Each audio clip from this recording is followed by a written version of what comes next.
Hello, everyone, and welcome to episode 136 of the In a Nutshell podcast. I'm your host, Sean Vowells. I've got Joe Meade with me, too. And, Joe, we have got a little bit of a Big Ten update here, basketball wise.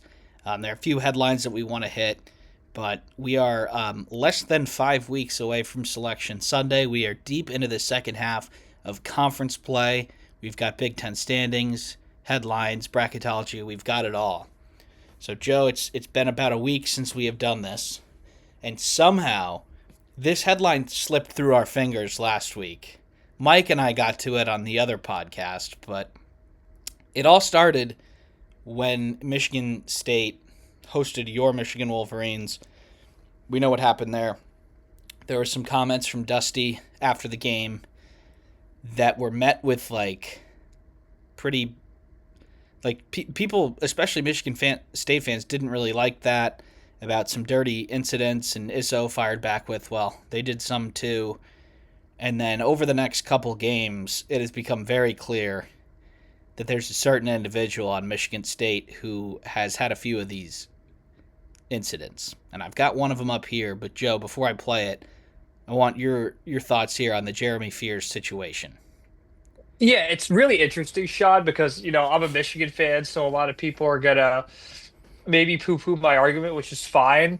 What I'll say is what's really interesting is Jeremy Fears. I know like the foul baiting thing is what really sets a lot of people off. So in the fans' mind, they're not gonna give him the benefit of the doubt. I personally don't have as big a problem with it because that's kind of the game these Yeah, days. and that's not really dirty. No, I think it's, some people don't prefer that, or a lot of people don't, but that's not dirty. What's curious is the last three games. I mean, the Minnesota one was completely blatant, and I think Izzo all but admitted it. In a weird way, he blamed Dusty May for, I guess, spotlighting it, and I kind of see Izzo's point of view there. Izzo, I mean, Dusty May calls this out, so now, officials and other teams and perhaps other players are going to try to get Jerry Fears to our religion teacher, Mr. Gordon, used to say, "Don't jump in the pot," and Jerry Fears jumped in the pot at Minnesota, and the Illinois one, Brad Underwood was, for as I guess emotional as he can be, was pretty tame for that. What I'll say is Jeremy Fears before this three-game stretch wasn't doing this. Yeah. That Yaxel trip must have unlocked something, maybe in him, maybe in other teams, to really I guess not get it out, but for them to, I guess, like poke the bear in a way. And that's what's strange. Now, Fears, the problem is, Sean, he's not going to get the benefit of the doubt one way or another. If this keeps happening, he's going to get the Grayson Allen label, Draymond Green label, you name it, and Ndamukong Suh if you want to go to football. He's got to be really careful because he might have already broken the thin ice. Yeah, I do agree with the spotlight part. Like, a couple of these plays probably happen every game, but if the player does it once, you don't have to be a dirty player to make a dirty play, whether it's on Mhm. purpose or not. But when these things stack up on each other in such a short time frame, the dirty player phrase gets thrown around. I don't think I think it's fair in this situation. I've got this video here, Joe, from the Illinois game that I will play. The referees looked at it and didn't give it, or didn't call a foul, I don't think. But here it is.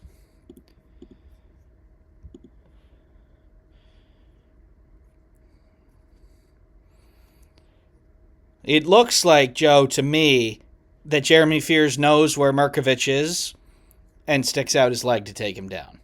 And, the refs looked at it, didn't find anything to it, but considering everything else, I think it was probably on purpose. Yeah, and what's really strange to me, Sean, is the nonchalant way he went about it. Yeah. Now, I don't know what Jerry Fears' intentions are doing this. It could be to slow down. Like I don't think Jerry Fears is this leg hunter, like trying to like end people's careers. I don't want to go that far, and I think it's pretty unreasonable to assume that from the get-go. What I'll say is I think what I can really comment on, Sean, is Tom Izzo's reaction to this. It was ballistic. All over the And place, yeah. yeah, and what I'll say is like Jeremy Fears, he's MSU's best player. I don't think anyone's gonna argue that. He's kind of the face of their team. He's really he has to like it's not even a discipline thing. It's you're on ice that's probably evaporating or melting rather, you got to get out of this before it's too late Yeah. because otherwise you're gonna. It's I think at the point where it's almost irredeemable in the sense that refs are gonna look for this stuff. This game at Wisconsin Friday on Fox 8 p.m. right back in the spotlight. Three of their last four games are probably gonna be the most viewed games of the week in the Big Ten. Really got to smarten up here if you're fierce. Really just got to be careful. I'd say. And the tone from Izzo here, Joe, has really changed. At first, he was like, "Have Dusty call me and we can go over it because I don't know what he's talking about." And then after the next game, it was like, "All right, we're gonna handle it internally." And then after the next game, it was he's gonna be punished. Now it doesn't appear that that punishment is going to come in terms of playing time, because spoiler alert, he played against Illinois when they won this weekend, and it was just a rough timing for that game. Like if another team had come in there, you could probably bench him to start the game. Yeah. But with Illinois coming in there and you on a losing streak, like I, other players would have been benched for that game. Let's just say Yes. that. If that was So Jordan Scott or Cam Ward, yeah, not to call those guys out because I think they'll be pretty good one day, yeah, they'd be riding the bench. yeah. It's like the saying when the eighth best player on the team is late for the bus leaves without him. But if the best player is late for the bus, you maybe go inside and use the bathroom before you actually leave on the bus. But yeah, so an interesting week for Michigan State, Joe, outside of all the fear stuff. They come back from the Michigan game with a loss at the barn. They fell behind big early, and the comeback comes up just short. Uh, Nico Medved in Minnesota take down Michigan State in what was a pretty sneaky tough game away at Minnesota this year, despite their record. Now, I know Maryland won there yesterday, but this is not the sort of bounce back that we saw coming from Michigan State in a game where they deservedly lost. Yeah, and what's interesting, Sean, is normally the game script with Michigan State on the road, especially last year when they won the title outright, was they get behind like 8 to 10 points and they just slowly climb their way back in. And once the breaking point hit, which is when MSU would take like a 2 point lead after being down four for a stretch, and then they'd get it up two, MSU would roll, just go Yeah. up two, up four, up seven, up 10, and that would be all she wrote. But this was the opposite. Each time, MSU got closer. Minnesota would hit a big shot. Um, what was real interesting to me, Sean, was Cohen Carr in the first half really had a rough time. I think So did if so he did had even a bunch of the players.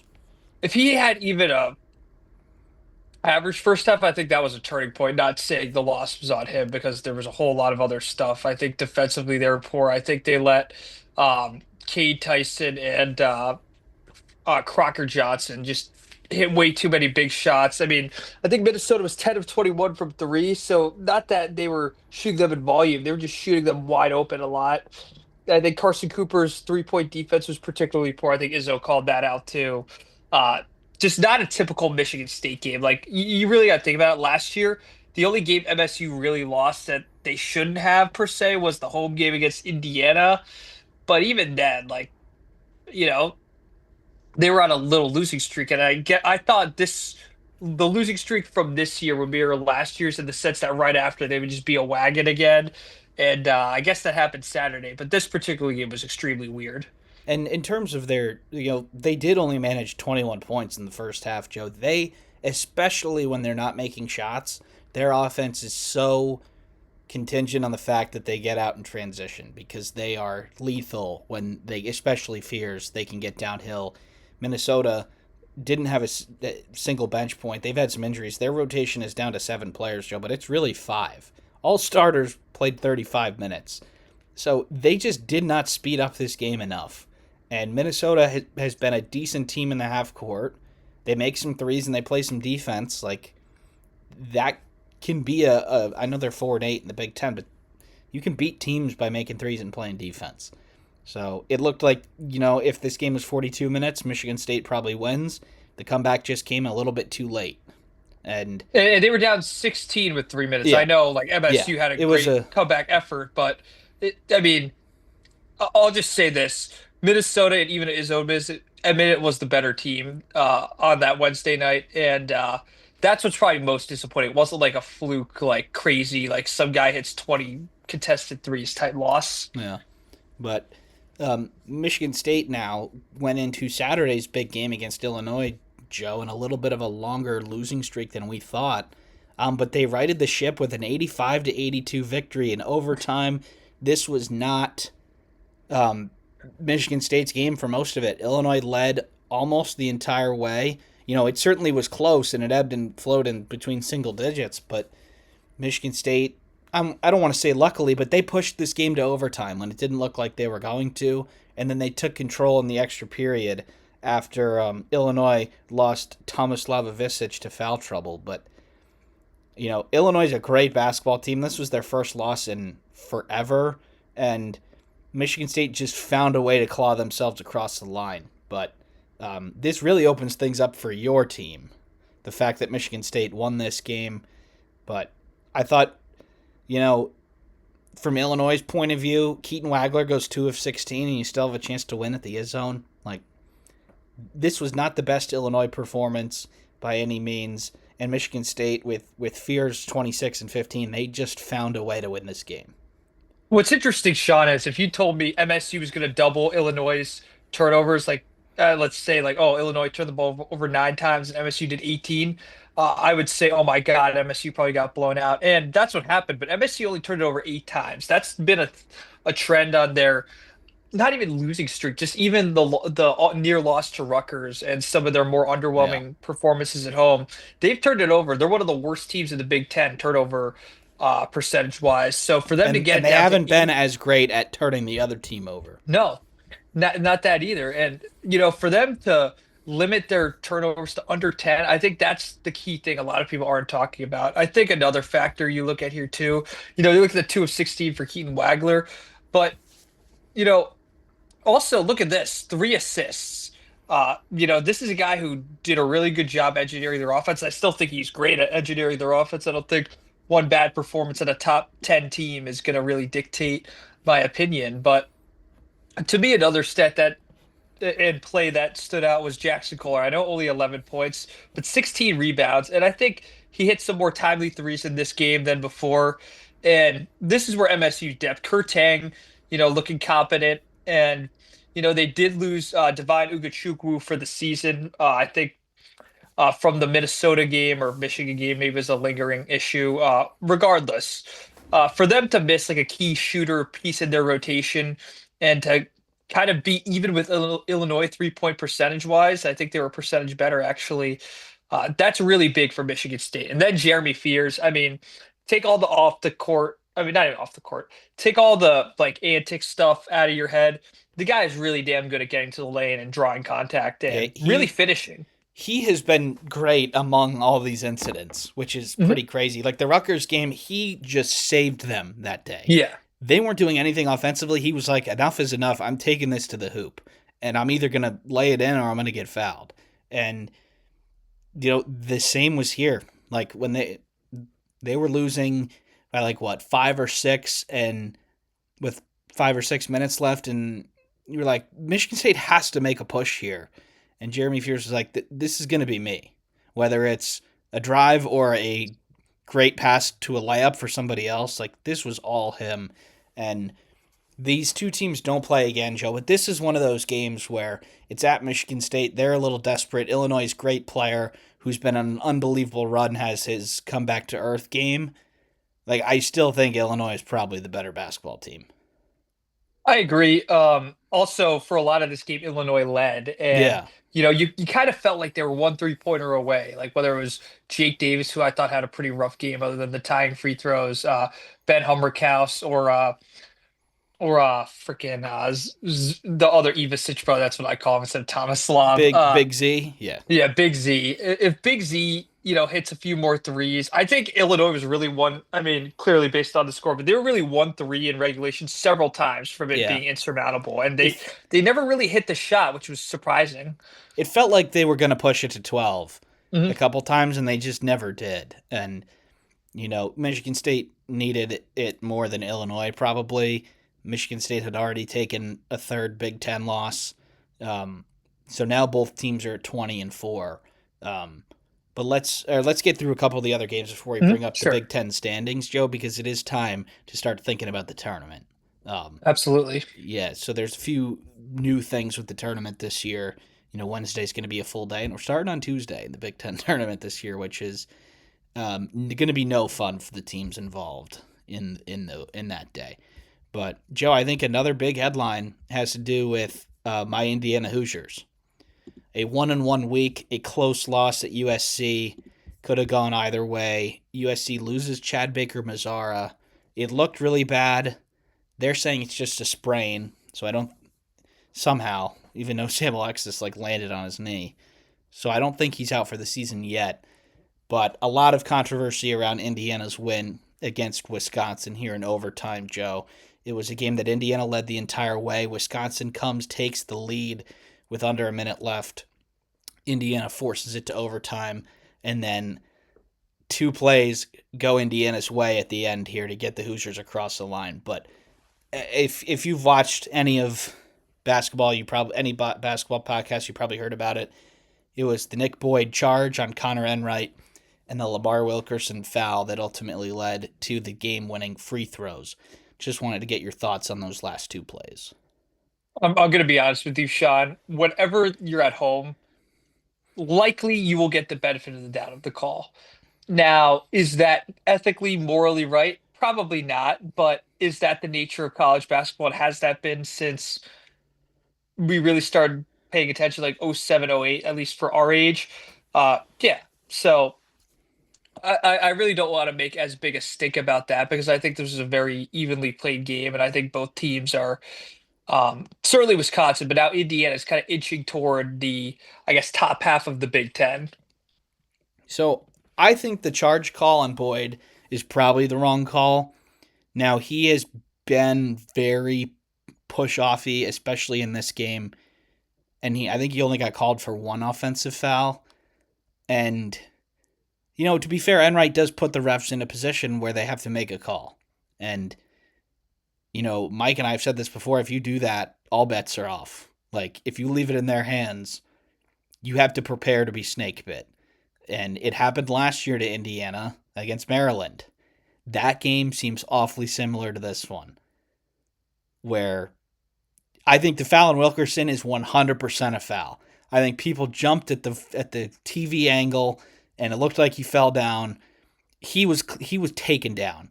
Blackwell stomps on his calf, and then he makes the free throws. I don't think that's the wrong call at all.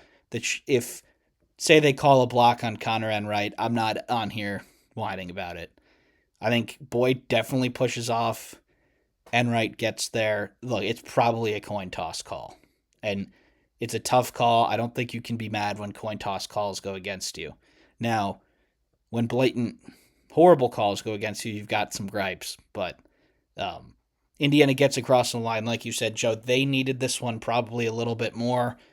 They get a fourth win against a team in the field, and for Wisconsin, they are right in the mix with the other four or the other three Big Ten bubble teams with the LA schools, Wisconsin and Indiana. I think Iowa is probably a little bit of a tier above, and Ohio State is a little bit below right now. But these head to head matchups are going to be important, especially if these Big Ten teams are being compared to themselves on the bubble.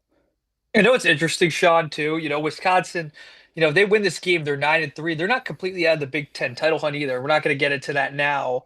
We'll get into that like probably the segment after here. But what's amazing is their one quad one win is Michigan, which is probably right now until Arizona gets beat at home, which probably won't happen, or at least is not likely to happen. That's probably the best win anyone has in college basketball so far this season, in terms of just like win itself. I'm not talking quality, point spread, whatever.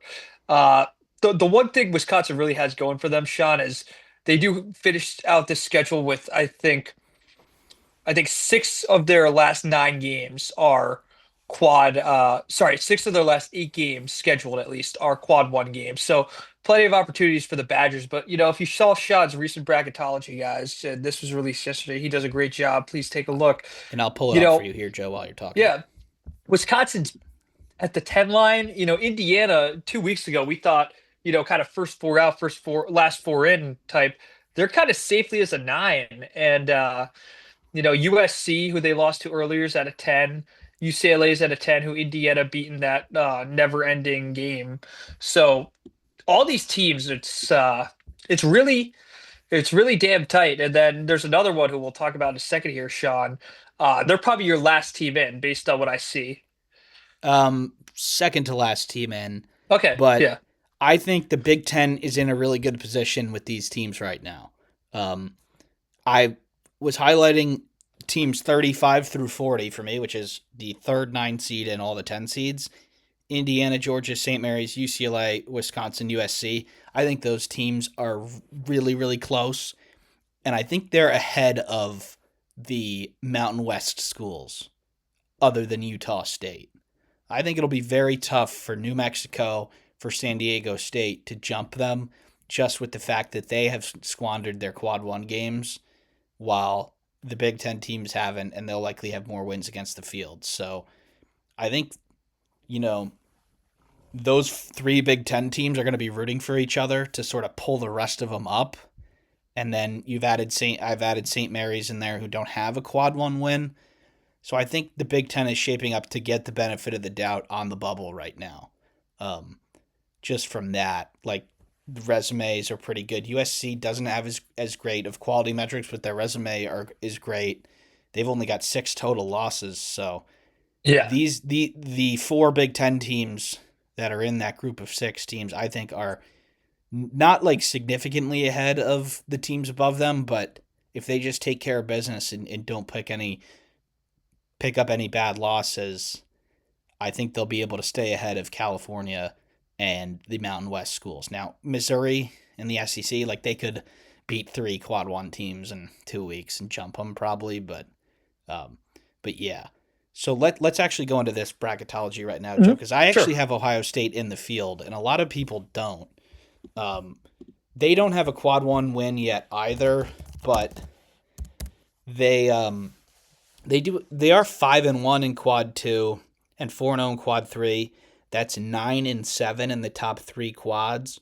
That's what they call meaningful games, and you absolutely have to be over 500 in those. And in terms of the other teams that are out, that I have that are just out of the field for me, I have above them here. And the only team with a quad 1A win in there is Texas, who has 4 quad 1 wins but 9 losses and a quad 3 loss. So Texas is another outlier in all this again. They're lining up to have a very similar resume than last year when they had 15 losses but 7 quad 1 wins, 7 home losses, and they found themselves in the field. But I actually think Ohio State, like, their quality metrics are really solid at 38, and their resume metrics, despite not having the quad one wins that those other teams have, they're right there. You know, you have New Mexico at 53, Miami at 47, Virginia Tech at 49, Texas at 51, Ohio State's at 50. So if that's Ohio State's weakness, they're better. They're right there with the other teams, and then they're way better in the other category. So I think if Ohio State can find a way to 1 or 2 quad one wins, I think they'll actually be in a pretty good spot. And I think there's a little bit of a disconnect from with me in Texas, but this isn't an SEC show, so we'll leave that to the other one. But I actually Yeah, think and Ohio State's in a little bit of a better spot than the rest of the bracketologists. And I agree, Sean, because I was at the game yesterday. A lot of Ohio State fans were somewhat apathetic about their tourney chances due to the lack of quad one wins. Now, for the record, I think you would agree with this, Sean. If they finish the year with no quad one Yeah, wins, it's going to be impossible for them to get in. So yeah. I mean, I the think we the should only way say that right there away. is if they have like a bunch of high end quad two wins against tournament teams, but I don't know if those are there. Like Indiana at home, their last game of the year, that's lining up to be a quad But one but B. but here's what they would be like: Yeah, USC, yeah. Wisconsin, all They at would, home, yeah. um, But they'd Indiana at probably need home. like Like a couple of them. Yeah, But they have golden opportunities. Look at this: Virginia and a neutral, away at Michigan State, away at Iowa, home against Purdue. Like they got to have one of those 4. I mean, maybe 2, but definitely one. and they might be able to get a quad one win, Joe, without doing anything. Northwestern they beat on the road. They'd have to get to 75. You've got West Virginia and a neutral. They would have to get to 50. Like these teams are Northwestern's 2 spots out, and West Virginia's 6 spots out of that becoming quad one. And then, they beat UCLA at home, who is, if they can stay in the tournament, that's a win against the field. And like you said, they have their next 6 games are against teams that are going to be in the tournament. And the first 3 of them are home or neutral. Like, if they get some of them, they're going to be on the right side of the cut line by the time they go to the Breslin Center. So I think the doom and gloom might be a little bit too much for Ohio State. Now, we've been here before with Jake Diebler and the Buckeyes, which And is Chris maybe Holtman what, too. Don't just put it yeah, on Diebler. Yeah. which is maybe what happened, what's happening with the fans right now. But like when you play 6 good teams in a row, you win 3 of them, and you're in a better spot than you were before you started. So this is something to monitor. Um, they do just have 3 quad 2 games remaining because Wisconsin is technically quad 2 at home right now because they're outside the top 30. Actually, make that 4. Sorry, I didn't see Indiana there. So they have 4 quad 1s and 4 quad 2s the rest of the way. Like, all those are going to count. And then if you're looking at the Big Ten tournament, Joe, you just have to be top 50 for that to be quad 1 on a neutral, and then top 125, I believe, for quad 2. So even if you play a scrubby team like Penn State on a neutral, that's quad 2. So I think Ohio State fans, I know we've been here before, but there's at least a chance that I think they can go to the tournament. And I actually think they're in a better spot now than maybe the rest of the country thinks. Yep. And just to finish at Ohio State while we're pulling up the other stuff, Sean, I think Michigan was the first game, like start to finish. They were just completely dominated it against Yeah. good teams. You put good shows against Nebraska, Illinois, and I know it was December. UNC, I know that game felt like a snake bite. And then even the Wisconsin game, they were in that game, I'd say for 75, 85% of it. So I don't think performance wise, it's inconceivable they're going to pull one of these off. And they're at 0.9 WAB right now, which is probably about the average that a bubble team will have to get in. And they have a couple of these games, Joe, where they get like zero point 0.7 WAB if they can win it, which will be huge. So I think the Ohio State situation is obviously something that we're monitoring a little bit. I do want to talk about the Wisconsin bracketology situation, Joe. Just from looking at this looks awfully similar to Indiana's resume last year, where you played a ton of good teams, you got blown out by most of them, but you found a way to get one away win against an elite team. Last year with Indiana, it was Michigan State. This year with Wisconsin, it's Michigan. So that is sort of where it's at right now with Wisconsin.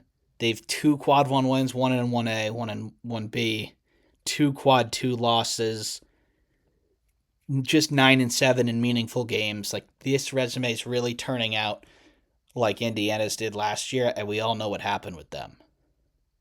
Yeah, and the other thing, Sean, too, for Wisconsin is there's golden opportunity. Last year with Indiana, you kind of felt a slide toward the end, right? I know they had the Purdue one, but what's really critical for Wisconsin, and we don't have to preview each of these teams individually, but look at their upcoming 12 days, Sean. At Illinois, home against Michigan State, at Ohio State, and home to Iowa, which is a quad 1.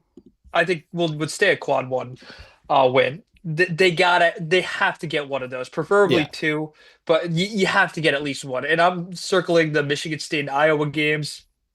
And you beat Ohio State already. Like, there's no other way to say it. If you don't get one of those, what's going on, really? Yeah, and Joe, there is something going on with Zoom here, so I might let you go with one of Mhm. these other games. I can't have this meeting end.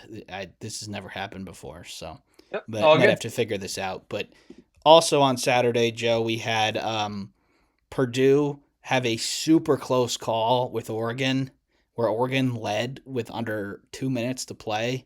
Um, Purdue crushed Maryland. We thought that they got these sorts of performances out of the way, and they really almost took a bad loss at home. But what were your thoughts on Purdue? I think it's one of the weirdest teams in the country, to be honest with you, Sean, because metrically, Offensively, they're still very good. The metrics love them there. Their last, I mean, I don't know what Illinois did to them. Their last series of performances, UCLA as well included, have been not impressive, including the Maryland one. I mean, everyone is doing, aside from Minnesota, everyone is abusing Maryland right now. They're kind of the punching bag of the Big Ten this year. I think they'll get it turned around, but come on, who are we kidding here? Purdue also similarly has a big week like Wisconsin. Like, these are two teams that have to turn the tide. And Wisconsin definitely more so in terms of long term, but in terms of the short term, look at Purdue's upcoming schedule, Sean. At Nebraska, at Iowa, Michigan at home, Indiana, who they lost to, and then Michigan State. Those are 5 games I could see them losing.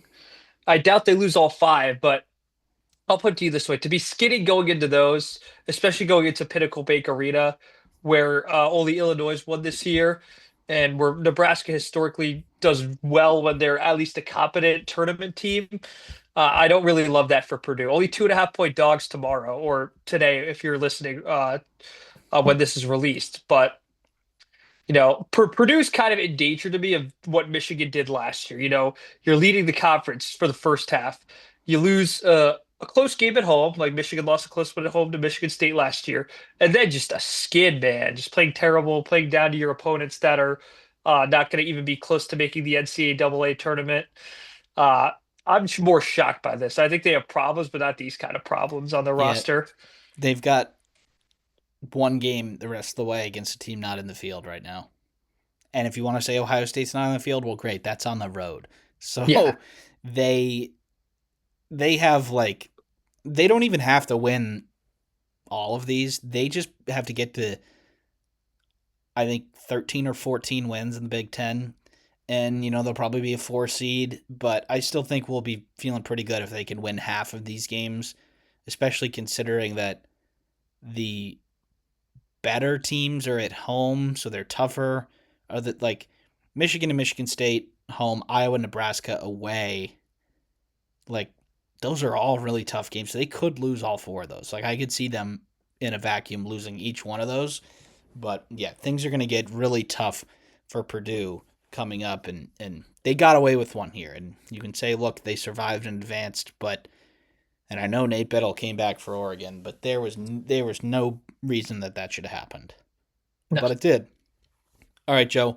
I do think I have to reset the Zoom here because the time is still going and I've logged in. Mhm. So I'm going to keep the recording going. I'm going to send you a quick one. So if you could hop out and hop into the new one real quick, that Yep. would be great.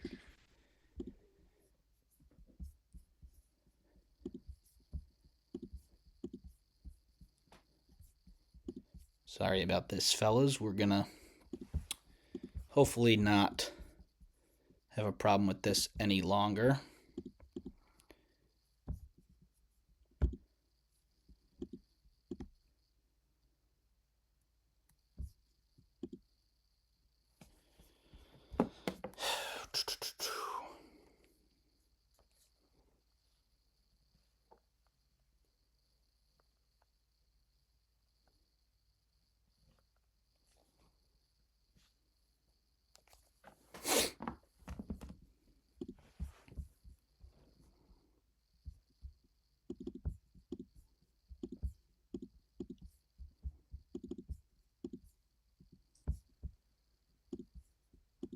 Okay.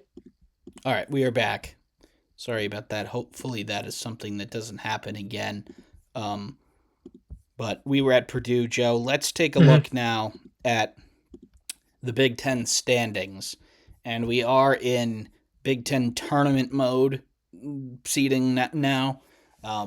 The change from last year is that everybody will be in the tournament. That means 18 teams. That means 17 games. And that means we are starting on Tuesday this year, like I said earlier. The 15, 16, 17, and 18 teams will be playing on Tuesday. And then Wednesday will be a full day. And the main change for Wednesday is that the 9 and the 10 seeds will actually be playing on Wednesday now. So there's, the 8-9 game on Thursday, which we've talked about multiple times on here. Um, the 9 seed's going to have to win a game to get there. And then the same with the 10. They're going to have to beat somebody to get to that 7-10 game, which is usually, the 6:30, 7 um, p.m. Eastern tip. But do you think that what are your thoughts here on this new look Big Ten tournament where everybody's in it, and even if you're a tournament team, which teams 9 and 10 might be, there's going to be an extra game in there. Yeah, I'm not a fan of it at all. I think it's completely ridiculous. I think it's clearly a money grab, but Tuesday at the United Center, if it's 20% occupied, I would be stunned. And seriously, if you want to put a bet down with me, And the closest let's do team it. to the United Center might be playing on that day too, and you're still In right. Northwestern, yeah, Yeah, that's a great point. And the other thing I'm not a fan of either, Sean, is this NC State story will not happen. You're not going to win, what would it be, 6 games? yeah. Tuesday, That's Wednesday, Thursday, Friday, Saturday, Sunday. 6 games in it, 6 days. yeah, I thought it's they were physically, five, weren't they? Them and UConn were five. yeah, it's Yeah, physically impossible to do that at 6, especially when you will likely be facing two top 10 teams to get there. And then you will fatigue out too. So that's completely ridiculous. It's just a participation thing. For what reason, I don't know, aside from the money. Getting back on track here, though, Sean, it kind of like ruins like uniformity in this tournament if it changes this much. Obviously last year we added 4 new members to the conference, but is it going to stay at 18? I guarantee you they're going to change it again to 16 and then back to 15. I mean, it's completely ridiculous. No one knows what to do. And Toddy Tony Patiti, sorry, I lost my professionalism there, but Tony Patiti and the entire conference need uniformity across these tournaments because whether it's for hockey, football is the only one that's really stayed the same. Kind of, I guess, without the do way of the division, that's also a change. It's really we really got to figure something out here, Sean, because it's kind of annoying to the fans, and it's really probably annoying to these coaches who don't know, when their off season's starting and when to prep and whatnot. and just from a being that my team is currently occupying the 10 spot, the 9 and the 10 team in most years, Joe, is probably going to be like a bubble in team going into the tournament, and throwing an extra game against a bad team on their schedule is not going to be a good idea. No. Like USC, let's say USC and Indiana are in the tournament on the 11 line before the Big Ten tournament, and they lose to a Rutgers or a Maryland or a Minnesota.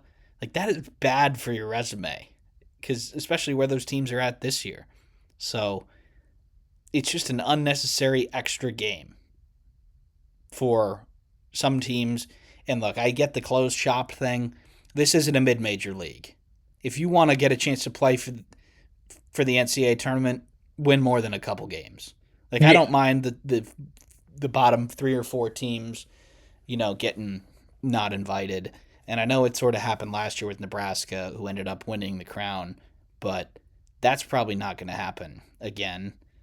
But yeah, it's just more games without more, like the time that the team's gotten to the third day of 3 games, they've fatigued out. Yeah. I don't think we're going to see a Tuesday team win more than 2 games at the very most. And I think this might be one and done for this format, Joe. Yeah, I hope so too.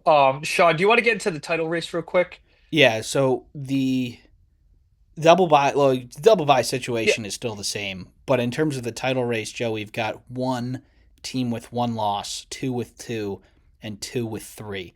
It seems like we can probably cut off the title contenders after Purdue. Michigan at I one agree. loss, Illinois, Nebraska at two, Michigan State, Purdue at three. Those seem to be the 5 teams competing for the title. Yeah, and kind of what's funny, Sean, is I think the phrase you used during football season was gateway. There's a lot of gateway games in the next 2 weeks, but let's just look at this week, Sean. Tomorrow or today, we got Purdue, Nebraska, Wisconsin, Illinois. I don't think Wisconsin, even with the wins, going to get back in there, but uh, both both teams at home are kind of in a decent position to catch Michigan if they slip up, and Illinois has a head-to-head matchup with Michigan in a few weeks here. But you really can't lose these games here if you're Nebraska or Illinois. To be two back of Michigan, who looks really good right now. I'm not saying they're not going to drop a game in conference. Uh, that'd be really hard to come back from, I think, especially with, you know, for Nebraska, you'd have 7 games remaining. Illinois, you'd have 6 games remaining after this. This is a game you really got to take care of if you're both teams at home. Nebraska's 2.5 point favorite. Illinois is a 10.5, 11.5 point favorite, depending on the book. You know, I feel like both home teams are going to win here, but if they don't, I think each loss at home you suffer that's not expected gets you further and further. If you look at the FanDuel odds, Michigan's minus 160, Illinois plus 150, and then I think it drops down to like plus 800 for Nebraska. And yeah, I think it's going to be so hard to make up games, Joe. I think if you get to 17 wins, you probably win this conference, or at Yeah. least a share. Especially being that Michigan has already gone to the zone, and And they you already played do, Nebraska too. and you already beat Nebraska, and I don't think you play either Purdue or Illinois. You go to No, Mackey, I we know we that, go to Mackey and we but go to Champaign. you don't have them twice. So Nope. there's only you can only make up one game, and that's Yeah. if you win it. Yeah. So I think it's probably Michigan's to lose right now. I don't you Mhm. at least to share. I Yeah. know you don't want to hear that, but in terms of the tournament, Joe, I think the top three is really important here. Because if you do get the fourth or the fifth spot, that's a third game that you're going to have to play against the top five team. If you get stuck in that 4 or 5 game, then you play the one, and then if you win, you play the 2, 3. So I think teams are going to be doing as much as they can to get out of that fourth spot. And even if they fall down to the sixth spot, it might be better than that 4 or 5 game. Yeah. And the other thing too, Sean, is Um, I don't think, you mentioned share. I don't think it's really going to matter in terms of, one versus two. I think you're going to Yeah. similarly you're going to win your first game. And then, you're likely going to play in Nebraska, Purdue, Michigan State, whether you're the 1 seed or 2 seed. So I don't think that's as big a deal as people are going to make it out to be, other than the time, noon versus, start of the evening cap in Chicago. And I think regardless of whether you're 1 or 4, Joe, your first game in the tournament is going to be against a tournament caliber team. So Hmm. it's not like you're fighting for a chance for a freebie. Maybe a game against Wisconsin, Iowa, Indiana, you'd be 8 to 10 point favorites on a neutral, but they could definitely lose those. So I think the teams up at the top of the Big Ten, I don't think they're going to care as much when the regular season's over. You have the team that wins it, or the teams that win it will be able to hang their banner, and then the Big Ten tournament I think is probably going to be academical after the bubble teams play, whether that's Wednesday or Thursday. And yeah, we have, especially last year, we saw it not matter. You know, Michigan wins the Big Ten tournament and doesn't move up despite beating Purdue, who was the last Yeah. 4 seed. And Wisconsin and Yeah, Maryland. yeah. So that is something that I'll have to remind myself of when I'm doing my final brackets. That just because a team beat Conference another tournaments, team, unless you're yeah, coming from the bubble, they don't yeah. mean bleep except for a banner. But it's still fun, and Yeah, it's totally. Chicago and Indianapolis are two great venues for this tournament. Um, but yeah, we're setting ourselves up, Joe. If these 10 seed teams that we talked about earlier can stretch away a little bit to be able to have just a couple teams going to Indy with their lives on the line. Now, that's been my experience of a number of Big Ten tournaments the last few years, including last year. Maybe Um, this year too. but it is conference tournament week is just more fun when Yeah, you can play for fun, if that makes sense, and you can get to right. a semi. The Saturday semifinals on CBS are just really cool because you've obviously Mhm. earned your way there, but at the same time, like there's something coming up next. It's sort of like the Big Totally. Ten championship game in football now. That Yeah. the fact that both teams are going to the playoff, and it was a fun day where one of the teams picked up a nice win. But in terms of standings, Joe, I think we're pretty. Like, I don't think we're going to see a lot of jockeying here. Like we have the top 5 teams, and then we have 3 teams at 4 losses, no teams at 5, and then 3 teams at 6, and then the next team has 9 losses. So we might see a few changes here and there, but I think the hierarchy of the Big Ten might not change a whole lot before Chicago. No, I don't think so. I think the only thing that you look at is maybe the 4 or 5 seed variance. Does Wisconsin get going again, a UCLA get going. It's funny the way Mick Cronin's been complaining every press conference. You think they lost 7 or 8 conference games? They've only really lost 4, so they're out of the title hunt, but they're not out of contention for a top 4 seed. And if they are, do finish sixth, which is where they lie, Joe. I believe that's the last game of the day. So closest to Oh Pacific boy, time, oh closest to boy. Pacific time for the angry gremlin over there in West Hollywood. But in terms of I think I don't know if there's like a number that you have to get to make the tournament in the Big Ten, but there's a chance that Washington. I don't know if you've seen their schedule, Joe. They might win some games coming up. They've had a crazy hard start to the season. I don't think they're going to make the tournament and all that, but there's a chance that they stack some victories and sort of separate from the teams below them. Now, is it enough to make up 3 games over the 3 teams ahead of them? Maybe not. So there is a little bit of an imbalance of schedules. Like I think UCLA has a really tough road coming up. We could see them sink a little bit. But with 2 and 3 games separating the teams, it's going to take a lot for these tiers to really sort of merge together. Yep. All right, Joe. Well, let's wrap it up with a little bit of a preview of what's coming up next. We have Indiana and Oregon tonight. I'm going to release it right when we're done, but people will probably have seen it after that game is final, so we're not going to remember that one. You mentioned this one earlier. It's Purdue at the bank tomorrow against Nebraska. Cornhuskers very slight favorites. It seems like this might be a Big Ten championship eliminator game. Yep. Gateway, as you say. I love that phrase. But uh, yeah, Sean, this is huge for Purdue.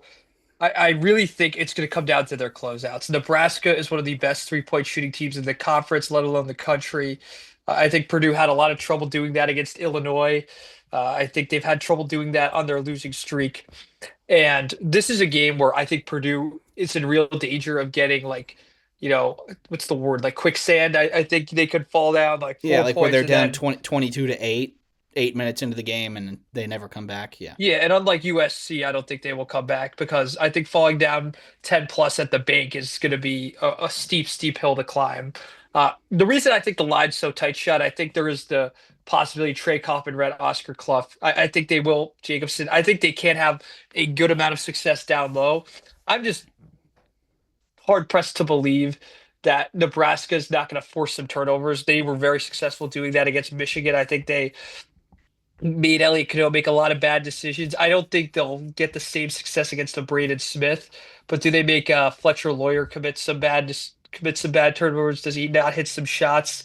To me, there's a little too many what ifs for Purdue to win this. I know the line's tight, and that arises my suspicions a bit, but I think the way they played recently and their lack of closeout, and I think Nebraska's got a few too many options. I think the Huskers win this by 10 plus. I think they really take control with 10 minutes to go, and it's never in doubt. I think the X's and O's here are a little bit interesting. Purdue's main weakness is like teams with good spacing, which Nebraska has, but on the same time, the way you beat Purdue is by scoring easy twos, and I don't know if Nebraska want to do that. They're the way that they are shooting it is a little bit variant spaced. Like they were never going to keep winning games based on the lack of how many twos they were getting. So I think this might be another one of those, Joe, where so let's say Nebraska makes 15 threes and they win this ball game, but if they have a tough day, I could see Purdue going in there and winning. I think it will be I think it's probably not Braden Smith will probably get Hoiberg, so you can hide Braden Smith's defensive issues a little bit and you can put better defenders on Sanford and Lawrence and maybe cause something. I'm going to go the other way. I think Purdue's going to pull off the upset here. Wow. I think Okay. Nebraska has a little bit of a tough shooting day, and Purdue shocks them here. But yeah, the bad shooting day came for Nebraska against Illinois. They still competed, but they ultimately lost. So I think Purdue might be able to turn the upset. The other game tomorrow, 8 o'clock Eastern on Peacock, is Wisconsin against Illinois. Talked about the tough loss for Wisconsin at Assembly Hall, Illinois at home, coming off of that really tough loss at the Breslin Center. This screams bounce back spot here for the Illini. Yeah, I think the line indicates that. I think Keaton 11 and a Wagler half is. is a lot of points. Yeah, I think Keaton Wagler screams bounce back game here. Big Z as well. Tomislav Ivicic, hopefully stays out of foul trouble. This is a game I guarantee you Wisconsin's going to replicate the Michigan game plan, try to get the bigs out, space the floor well, uh, hit as many threes as possible. I just, Sean said it best. It can work. When it does work, it really works. But most of the time, it won't. And, you don't run that type of system if you think you're going to win a title, which Wisconsin and Greg Gard clearly don't think they will. So, yeah, Sean, I have a hard time thinking that Illinois doesn't pull away at some point in this game. It's just a matter of when. I think Wisconsin can keep this close till half. I just don't see them sustaining that shooting volume. And the way Illinois was out rebounded, I bet that's an emphasis in their game plan against the Badgers as well. I So, I think this is a bad X and O matchup for Wisconsin. yeah. Joe, I think Nick Boyd made 5 threes against Indiana, and Mhm. now he was like 2 of 14 from two. So I wouldn't call it a great game, but he has not been a great 3 point shooter this year. Certainly not John Blackwell's best attribute. He can make a three, but I feel like with Illinois' size, you are going to have to move them around, and I don't know if they have the sharpshooters to do that. They have a bunch. Every player on their starting lineup can make a three, but Totally. I don't know if they're like running stuff like Nebraska is 4 threes. Right. And I feel like that's how they're going to have to score against Illinois' size. And then on the Illinois side, Wisconsin's defensive game plan against Indiana was to stick to the shooters and switch everything and try and guard one on one. Now, the Hoosiers found enough favorable matchups to score. But if Illinois does that, Joe, they're going to score a lot of points. They've got some great one on one players. They're going to. That's Brad Underwood ball right there. Find the matchup you like and exploit it. I think Illinois rolls in this one, and I don't think it'll be particularly close. I agree. All right, Joel, let's move it to Wednesday now. A couple of games here, including some teams that are not in the tournament. The one big bubble game is USC. They're coming to Columbus to play Ohio State. No line yet, but this seems like the loser of this game will be in a little bit of a tougher spot, and the winner will be liking where they sit. Not gonna. It's too early for a play-in game, but we might be looking back at this one and saying that it proved the difference. Ohio State needs a victory against a tournament team. USC has a resume all over the place. I don't think they need much, but a road quad one win certainly wouldn't hurt. This one's definitely the game of the day in terms of relevance on Wednesday.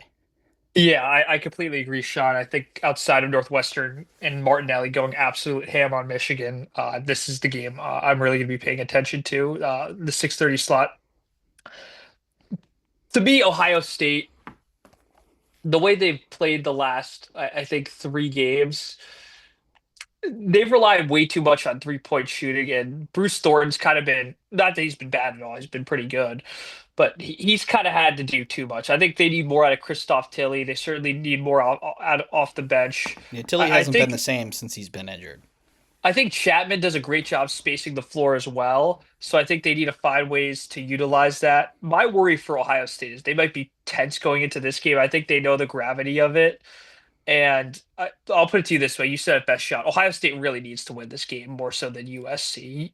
Yeah, There's not a shortage of opportunities for Ohio State, but this is probably one of the better opportunities they'll have on their remaining schedule. I think this is sort of USC is going to have the mentality going into this game that Indiana did against USC, right? USC's already come east; they've already picked up a win.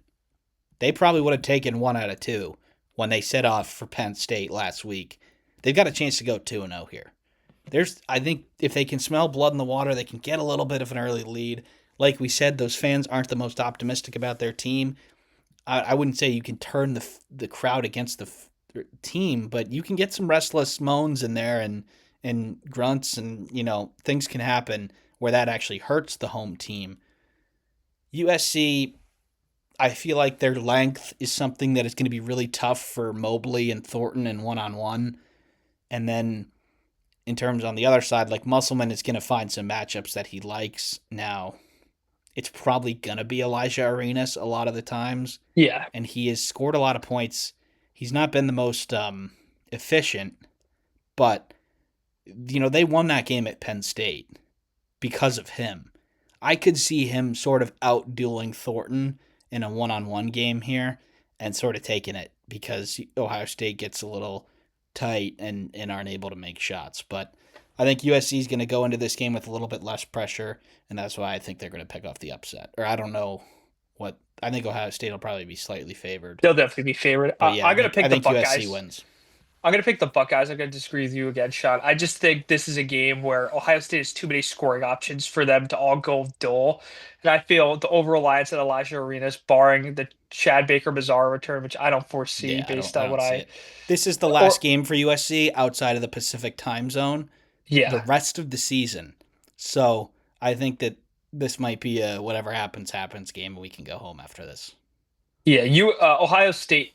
I think we'll get it done. I think Bruce Thornton has a great game, and I think one of Mobley Jr. or maybe even a Chapman off the bench of Brown helps them out. I really doubt Ohio State will lay an egg here. Like whether they Yeah, win or lose, I think they'll have a very solid to good performance.